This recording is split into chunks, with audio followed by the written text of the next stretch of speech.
নমস্কার, ডিডি ত্রিপুরার পর্দায় আপনারা দেখছেন আমাদের অনুষ্ঠান celebration of 57th BSF raising day. আমাদের আজকের অনুষ্ঠানের বিষয় know your border guarding force. 1965 সালের 1 ডিসেম্বর বিএসএফ প্রতিষ্ঠিত হয়। এই বছর 2021 1 ডিসেম্বর বিএসএফ পূর্তি করতে চলেছেন নিজের 57টি বছর।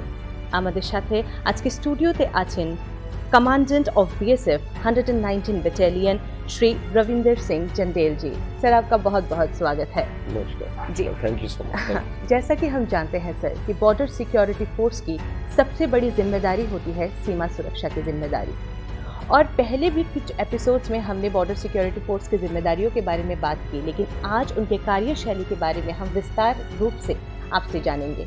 इसी सिलसिले में मेरा पहला सवाल सर आपसे यह है कि अगर आप संक्षिप्त में हमें बताएं कि बीएसएफ की जो ऑर्गेनाइजेशनल स्ट्रक्चर है वो किस तरह की है, और सीमा पर जो जवानों को तैनात किया जाता है वो किस प्रकार से किया जाता है ताकि सीमा सुरक्षा को हम लोग बनाए रख सकें।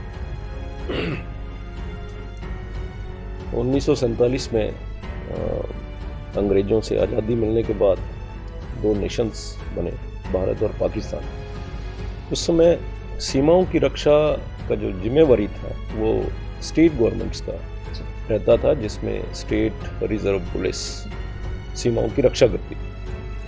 1965 की लड़ाई के बाद ये आकलन लगाया, जब पाकिस्तान ने भारत पे आक्रमण किया था, जो स्टेट की बॉर्डर रिजर्व पुलिस थी ये इतनी सक्षम नहीं पाई गई।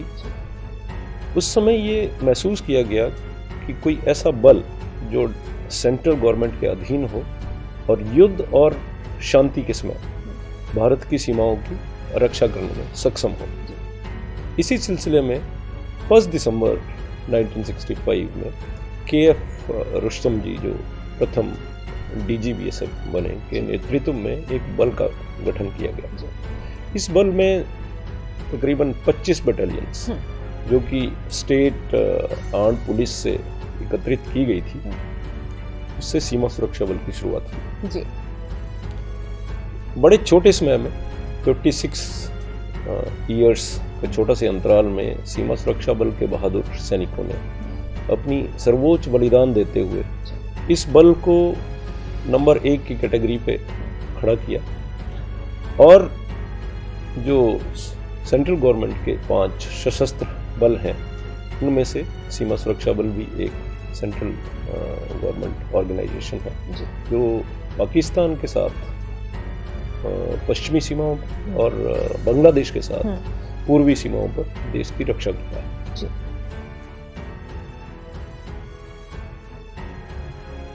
इसमें बल मुख्यालय जो कि दिल्ली में स्थित है, उसमें महानिदेशक that is director general head करते हैं। उनके अंतर्गत बहुत सारे निदेशालय आते हैं, जैसे फर्स्ट डायरेक्टरेट है, देन ऑप्स डायरेक्टरेट है, देन जनरल डायरेक्टरेट है, लॉ डायरेक्टरेट है, बहुत सारे डायरेक्टरेट्स हैं। ये सारे महानिदेशक जी बल के अंतर्गत है जी, अंडर काम करते हैं। इसके अलावा जो पूर्वी क्षेत्र है, इसमें ईस्टर्न कमान के तौर पे हम बताते हैं, जो कि फील्ड फॉर्मेशंस हैं, और पश्चिमी सीमाओं पर वेस्टर्न कमांड है, जो कि चंडीगढ़ में स्थित है। इनके अंतर्गत फ्रंटियर्स आते हैं। फ्रंटियर्स को एक IG रैंक का अधिकारी कमांड करता है। हर फ्रंटियर में तकरीबन 3 से 4 सेक्टर्स होते हैं। एक सेक्टर को एक DIG रैंक के अधिकारी कमांड करते हैं। हर सेक्टर में तकरीबन 4 या 5 बटालियंस होती हैं, जिनको कमांडेंट रैंक के अधिकारी कमांड करते हैं। उदाहरण के तौर पे अगर मैं बताऊं, त्रिपुरा फ्रंटियर में IG साहब, जिनका हेडक्वार्टर अगरतला में है, सेक्टर के तौर पे तलियामोरा एक सेक्टर है जिससे मैं आ रहा हूँ, और मेरी जो बटालियन है 119 बटालियन, वो तलियामोरा सेक्टर के अंडर है और नॉर्थ त्रिपुरा में डिप्लॉयड जी। सर, बल का, सीमा सुरक्षा बल का बल के रूप में अगर देखा जाए तो उसका आकार कितना बड़ा है अभी फिलहाल? 1965 में जब ये बल की शुरुआत हुई थी, उस समय ये बल 25 बटालियंस के साथ शुरू किया गया था, जो कि स्टेट गवर्नमेंट्स की जो आर्म्ड कांस्टेबलरी थी उससे लिया गया था। आज इस बल में तकरीबन 2.65 लाख कार्मिक काम करते हैं, और बल मुख्यालय के तहत, जैसा मैंने बताया आपको, 3 कमान स्ट्रक्चर्स हैं, देन 13 फ्रंटियर हेडक्वार्टर्स हैं, इसके अलावा 191 बटालियंस हैं। बटालियंस एक ऑपरेशनल यूनिट है जिसका एक फिक्स टेन्योर होता है जी। और इनको समय समय पे एक फिक्स टेन्योर के बाद बदली किया जाता है।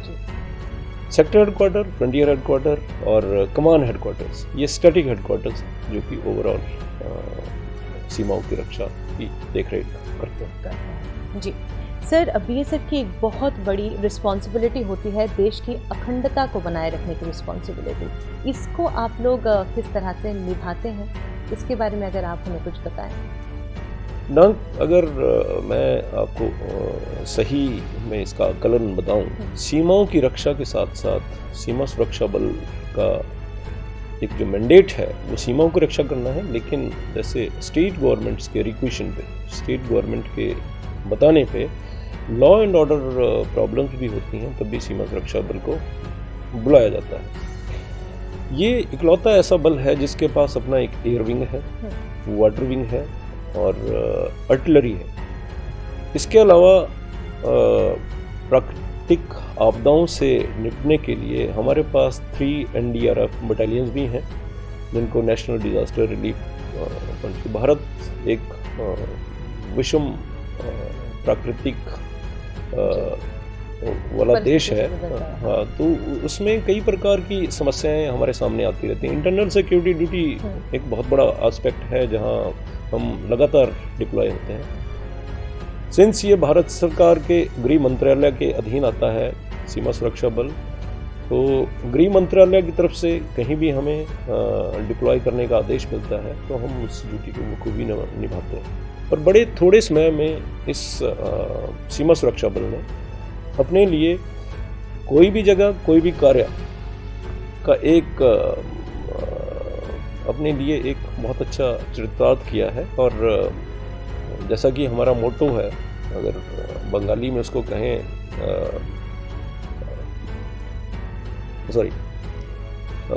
मोटो है जीवन पर्यंत कर्तव्य जी। और हम हमेशा ही, इसका मतलब ये होता है कि जब तक जीवन है तब तक कर्तव्य को अंजाम दिया जाए जी।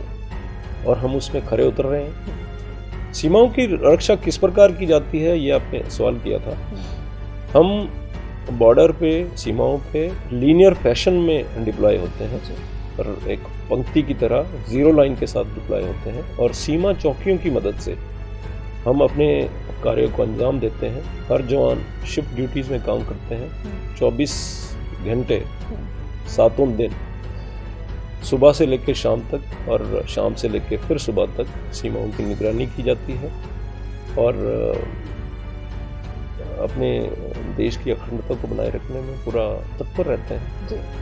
जैसा कि सर ने बताया कि चंडेल जी हमें कह रहे थे कि सीमा सुरक्षा बल अपने आप में एक काफ़ी जो है सक्षम बल के रूप में हम इसे देख सकते हैं और साथ ही बीएसएफ का जो काम करने का तरीका होता है वो बहुत ही चुनौतीपूर्ण तरीका होता है। उनको कई सारे डिफ़िकल्टीज़ को फेस करना पड़ता है। तो सर हमारी जो दर्शक हैं वो भी जानना चाहेंगे कि ऐसी चुनौतियों को आप लोग किस तरह से फेस करते हैं। सीमा पर तो काफ़ी सारे रिस्क हैं जिसको आप लोगों को फेस करना पड़ता होगा हर रोज़। सबसे पहला तो अगर आप भारत की भौगोलिक स्थिति देखें और सीमाओं की तरफ नज़र ले जाएं तो वेस्टर्न बॉर्डर, दैट इज़ पश्चिमी सीमाएं और पूर्वी सीमाएं जो बांग्लादेश के साथ है। राजस्थान, गुजरात में अगर आप देखें जहाँ पे सीमा सुरक्षा बल की तैनाती होती है, 50 डिग्री टेम्परेचर, 50 डिग्री तक टेम्परेचर जाता है। उसके बाद अगर J&K की बात करें जहाँ पे काफ़ी फोर्स हमारी डिप्लॉय रहती है, LC पे आर्मी के साथ कंधे से कंधा मिलाती है, वहाँ पे -25 डिग्री तक ही जवान ड्यूटी देता है। अगर नॉर्थ ईस्ट की बात की जाए, पूर्वी सीमाओं की बात की जाए, तो यहाँ पे एक डिफरेंट तरह का क्लाइमेट है, ह्यूमिडिटी बहुत ज़्यादा है, घने जंगल हैं और मच्छरों का प्रकोप है। तो इस तरह से अगर भौगोलिक स्थिति में देखा जाए तो एक जवान को इन सभी परिस्थितियों का सामना करते हुए ड्यूटी देनी पड़ती है। इसके अलावा जो हमारे चारों तरफ हमारे देश हैं, वो हमारी भारत की तरक्की से जो खुश नहीं है, वो इस कोशिश में रहते हैं कि किस तरह से देश को डिस्टेबलाइज किया जाए। तो कई तरह के हथकंडे अपनाते हैं और सीमाएं एक माध्यम रहता है इस तरह के एंटी नेशनल एलिमेंट्स को धकेलने। तो हमारे जवान और टेक्नोलॉजिकल एडवांसमेंट भी हमने इनकॉर्पोरेट की है अपने फंक्शनिंग में।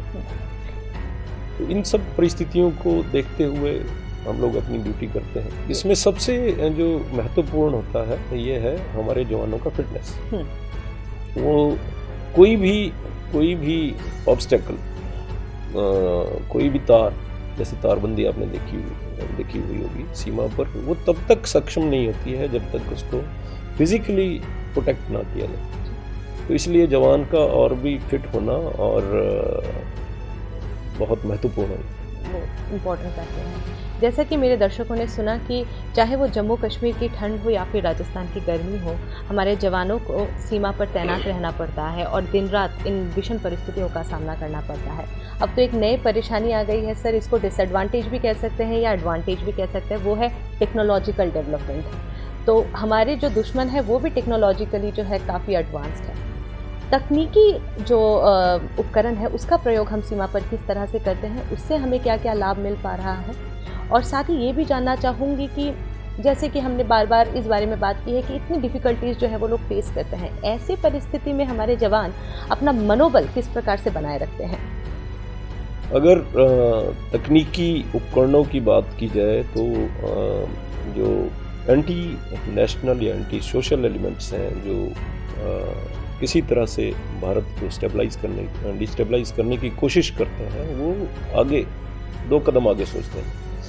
सीमा सुरक्षा बल भी टेक्नोलॉजिकल सोल्यूशन अपनी फंक्शनिंग में लेके आया है, जैसे नाइट विजन डिवाइसेस हैं, देन CIBMS है, comprehensive integrated border management system हमने JNK में लगाया है। Then low cost technological solution जैसे CCTV cameras, unattended ground sensors का इस्तेमाल किया जा रहा है। जैसे ब्रह्मपुत्र नदी है, काफ़ी डुबरी के इलाके में काफ़ी एक्सटेंसिव तरीके से हम उसका इस्तेमाल कर रहे हैं। देन इंट्रूडर अलार्म सिस्टम है, देन IRIDS का इस्तेमाल किया जा रहा है। बहुत सारी चीज़ें। इसके अलावा लोरस रडार्स हैं, देन BFSR ये, और then HSTI hand held thermal images का इस्तेमाल हो रहा है।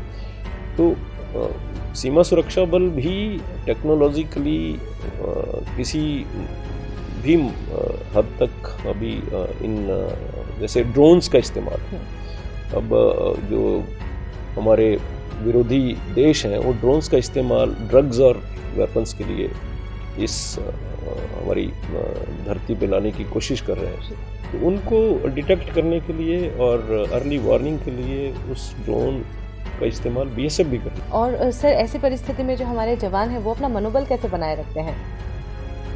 देश प्रेम तो एक है ही, इसके अलावा ये बहुत अच्छा सवाल किया आपने। सीमाओं की रक्षा करना इज नेवर इजी। आम आदमी तो नहीं कर सकता। आम आदमी, हालांकि हम भी आम आदमी हैं, पर बहुत ज़्यादा ट्रेनिंग पाने के बाद एक जवान को ट्रेन किया जाता है उसको, और ट्रेनिंग एक नितत सतत लगातार प्रयास रहता है रूटीन को तोड़ना। सीमा सुरक्षा बल जब बॉर्डर पे ड्यूटी का जवान जब बॉर्डर पे ड्यूटी करता है तो एक रूटीन के तौर पे ये ना आए, क्योंकि हर रोज़ एक नया खतरा सामने बैठा होता है। अगर हम उसको रूटीन के तौर पे देखेंगे तो वो फिर कहीं ना कहीं हम उसको अपना कार्य बखूबी से निभा नहीं पाएंगे। गेम्स का ऑर्गेनाइज किया जाता है, देन मॉर्निंग में PT, योगा, इस तरह से, ताकि शारीरिक और मानसिक संतुलन एक जवान का बना रहे। इसके अलावा छुट्टी का प्रावधान है। एक जवान, भारत सरकार ने भी अभी, जैसा आपको विदित होगा, 100 दिन एक जवान अपने परिवार के साथ बिताए, ये प्रावधान भारत सरकार ने किया है। इसके अलावा बहुत सारी ऐसी एक्टिविटीज़ बॉर्डर में की जाती हैं जिससे जवान की रूटीन ब्रेक हो और वो हर रोज़ एक नए उमंग के साथ सीमाओं की रक्षा में जुटे। 90% जो हमारे जवान हैं अपनी फैमिलीज़ को पीछे छोड़ के आते हैं, और कुछ क्षेत्र ऐसे भी हैं जो दुर्गम क्षेत्र हैं जहाँ पे फ़ोन संभव नहीं है, वहाँ पे सैटेलाइट फ़ोन्स के जरिए भारत सरकार ने एक प्रावधान किया ताकि वो अपने परिवारों के साथ जुड़े रहें। परिवार एक जवान का एक सोर्स ऑफ मोटिवेशन होता है, तो अगर वो परिवार के साथ बातचीत कर पाता है तो ये बहुत बड़ी बात है। बिल्कुल सर, मानव संसाधन से संबंधित कई सारे जो समस्याएं हैं उसको आप लोग फेस करते हैं, और साथ ही ऑर्गेनाइजेशनल भी इंटरनल कई सारे जो हैं समस्याएं हैं आप लोग को फेस करना पड़ता है, बीएसएफ को फेस करनी पड़ती है। तो उसको किस तरह से आप लोग उससे किस तरह से उभरने की कोशिश करते हैं या उसको किस तरह से फेस किया जाता है? सीमा के प्रबंधन में मानव संसाधन सबसे बड़ा एक फैक्टर है जी। कोई भी, जैसा मैंने पहले बताया, कोई भी ऑब्स्टेकल तब तक ही सेफ है, तब तक ही अपना काम ठीक से करेगी जब तक उसको फिजिकली डोमिनेट किया जाता है। चाहे वो तारबंदी हो, चाहे आपके इलेक्ट्रॉनिक गैजेट्स हो, टेक्नोलॉजिकल सॉल्यूशंस हो, अगर आपका मैन पावर ट्रेंड है उसको सही तरीके से हैंडल कर सकता है तभी वो आपका काम करेगा। इसके लिए मानव संसाधन का ट्रेन होना और उसका वेलबींग, उसका तंदुरुस्ती, उसका मानसिक संतुलन बहुत मायने रखता है। इसके लिए मानव संसाधन को और ज़्यादा पोटेंट बनाने के लिए, और ज़्यादा वो कारगर साबित हो, हम लगातार कुछ ना कुछ ऐसी एक्टिविटीज़ बॉर्डर पे करते रहते हैं। बहुत सारी ट्रेनिंग एक्टिविटीज़ ऑर्गेनाइज करते रहते हैं जो उनको लेटेस्ट ट्रेंड्स के साथ अवगत कराएं और सीमाओं की रक्षा में अपना योगदान ठीक तरीके से दें। जी सर, समय को देखते हुए मैं अपने आखिरी सवाल पे आऊँगी, और मुझे लगता है कि ये बहुत ही बेहद इम्पॉर्टेंट सवाल है कि बीएसएफ को हम एक प्रोफेशनल यूनिट के रूप में जानते हैं, ये एक लीड एजेंसी है, और सिर्फ सीमा ही नहीं, उसकी जिम्मेदारी जो है, सामाजिक जिम्मेदारी भी उस पर है। उसको सर आप लोग किस प्रकार से जो है निभाते हैं? ये आपने सही कहा। सीमा सुरक्षा बल बॉर्डरिंग एरियाज़ में, जो कि दूर दराज के इलाके माने गए हैं, और बॉर्डर्स को सक्षम, अगर देश को सक्षम करना है, हमारा ये मानना है कि अगर इस देश को आगे जाना है तो जो बॉर्डर्स में हमारे लोग रहे हैं उनको इंटीग्रेट करने की आवश्यकता है।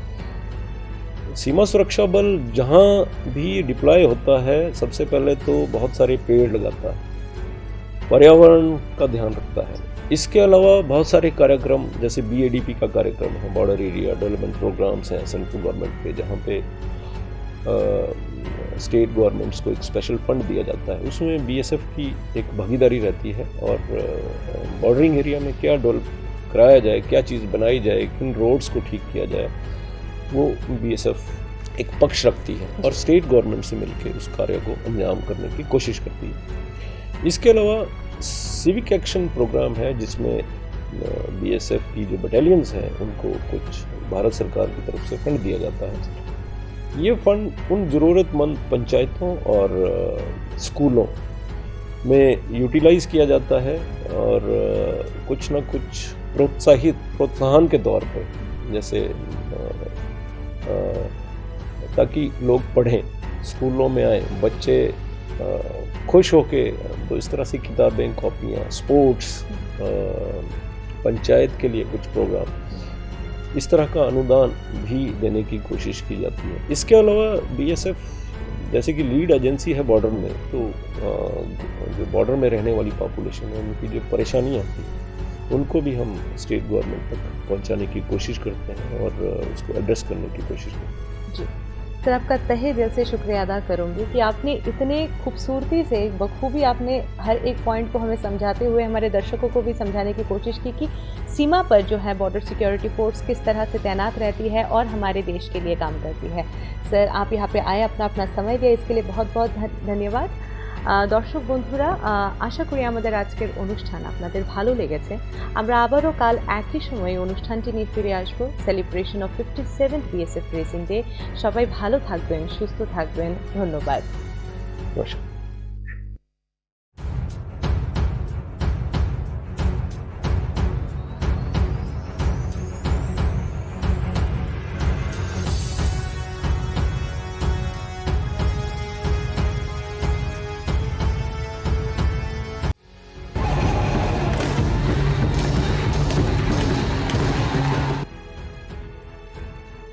সীমান্ত সুরক্ষা বাহিনী বিএসএফ ভারতের প্রথম প্রতিরক্ষা রেখা।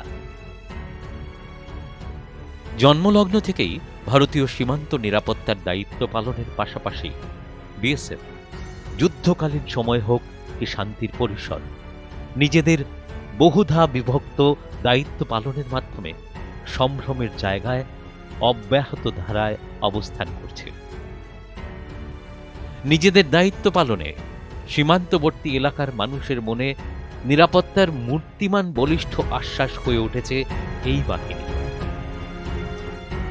এই ভাবমূর্তি গঠনে বাহিনীর নিরলস প্রয়াসে প্রতিরোধ করা হচ্ছে সীমান্ত পারের অপরাধমূলক কার্যকলাপকে, প্রতিহত করা হচ্ছে অবৈধ পাচার বাণিজ্য এবং দেশ ও দেশের মানুষের স্বার্থের পক্ষে বিপজ্জনক অন্য বেআইনি তৎপরতাকে। আর যুদ্ধের সময় তো সেই দায়িত্ব পালনের মাত্রা আরও শত সহস্র গুণে বেড়ে গিয়ে সীমান্তে দেশের হাজার হাজার জোড়া চোখের মতো শত্রুপক্ষের প্রতিটি ইঞ্চি ইঞ্চি পদক্ষেপের প্রত্যেক মুহূর্তকে নিজেদের নখদর্পণে রাখার নিরলস সাধনায় মগ্ন ভারতীয় সীমান্ত নিরাপত্তা বাহিনী বিএসএফ। বিশ্বের বৃহত্তম সীমান্ত নিরাপত্তা বাহিনীর সুনিপুণ দক্ষতাকে সম্মান জানাতেই যেন জাতিসংঘের আন্তর্জাতিক শান্তিরক্ষী বাহিনীর বিভিন্ন অভিযানে বাহিনীর সৈনিকদের অপরিহার্য অংশ হিসেবে যুক্ত করে তাদের সেবা নেওয়া হচ্ছে। 1999-তে কার্গিল যুদ্ধের সময় সীমান্ত নিরাপত্তা বাহিনী ভারতীয় সেনাবাহিনীর সঙ্গে নিবিড় সমন্বয়ের মাধ্যমে পর্বত চূড়োয় দুর্গম এবং কষ্ট সহিষ্ণু লড়াইয়ে নিজেদের গুরুত্বপূর্ণ ভূমিকাতে অবিচল ছিল। বিগত 10 বছরের কর্মকাণ্ডের দিকে চোখ বোলালে দেখা যাবে দেশের অভ্যন্তরীণ নিরাপত্তা অব্যাহত রাখতে মণিপুর সহ উত্তর পূর্বের রাজ্যগুলিতে বিচ্ছিন্নতাবাদীদের বিরুদ্ধেও বিএসএফের আধিকারিক জওয়ানরা নিয়োজিত রয়েছেন। আর সেই দায়িত্ব পালনের অসীমান্তিক কর্মকাণ্ডে সফলতার নজির স্থাপন করে মূর্তিমান প্রতিরোধের নামান্তর হয়ে উঠেছে সীমান্ত নিরাপত্তা বাহিনী বিএসএফ। সেই ধারাবাহিকতা কিন্তু বিগত 10 বছরের কোনো একটি নির্দিষ্ট অঞ্চল বা সীমানায় কক্ষিগত থাকেনি, বরং তাদের কার্যকারিতার প্রমাণ হয়ে ছত্তিশগড় এবং ওড়িশার মতো রাজ্যের মাওবাদীদের সঙ্গে সংঘাতময় অঞ্চলগুলিতেও প্রভাবশালী ছাপ ফেলেছে। মাওবাদী সন্ত্রাসের কবলমুক্ত হওয়ার দুর্নিবার আকাঙ্ক্ষায় এই অঞ্চলগুলিতে যে নতুন সূর্যোদয়ের অপেক্ষার প্রহর ক্রমাগত সংকুচিত হয়ে আসছে, সেখানে বিএসএফের বলিষ্ঠ ভূমিকার কথা নির্দ্বিধায় উল্লেখ করতে হয়। আর এছাড়াও বাহিনীর জওয়ান আধিকারিকদের মানুষের সেবায় সার্বিক অবদানের চালচিত্রে অন্যতম সংযোজন বলা যেতে পারে প্রাকৃতিক বিপর্যয়ে এবং জরুরি অবস্থায় বন্ধুর মতো নিজেদের এগিয়ে দেওয়া এবং দুর্গত আর্ত বিপন্ন মানুষকে উদ্ধার করে নিরাপত্তার নতুন দিগন্ত উন্মোচনের প্রয়াস এবং নতুনতর সংজ্ঞানের উপর। আর বিএসএফ আধা সামরিক বাহিনী হিসেবে সর্বার্থেই দেশের স্থল সীমান্তের বিপুল পরিসর ছাপিয়েও মেলে ধরছে নিজেদের, সাফল্যের সঙ্গে পালন করছে নিজেদের অনবদ্য দায়িত্ব।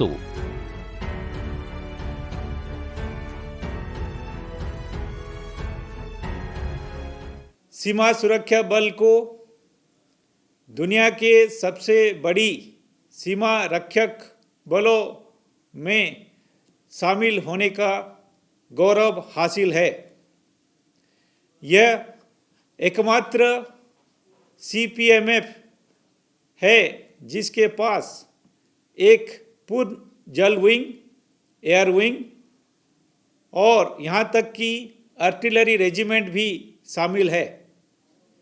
वर्तमान समय में सीमा सुरक्षा बल भारत पाकिस्तान और भारत बांग्लादेश की 6,388 किलोमीटर अंतर्राष्ट्रीय सीमा को सुरक्षा में तैनात रक्षा पंक्ति के रूप में तैनात है। इसके अतिरिक्त सीमा सुरक्षा बल कश्मीर घाटी में घुसपैठ, नॉर्थ ईस्ट क्षेत्रों में आंतरिक सुरक्षा, उड़ीसा एवं छत्तीसगढ़ में नक्सली विरोधी अभियान में भी तैनात है। सीमा सुरक्षा बल को शांति एवं युद्ध काल में अलग अलग जिम्मेदारियां दी गई है।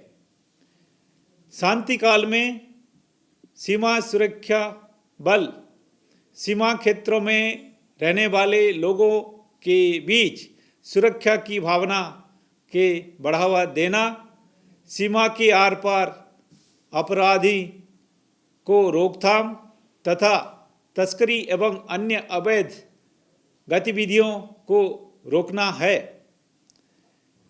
इसके अतिरिक्त युद्ध काल में सीमा सुरक्षा बल सेना के साथ कंधे से कंधा मिलाकर दुश्मन के हर चाल को नाकाम करने का दायित्व भी निभाता रहा है।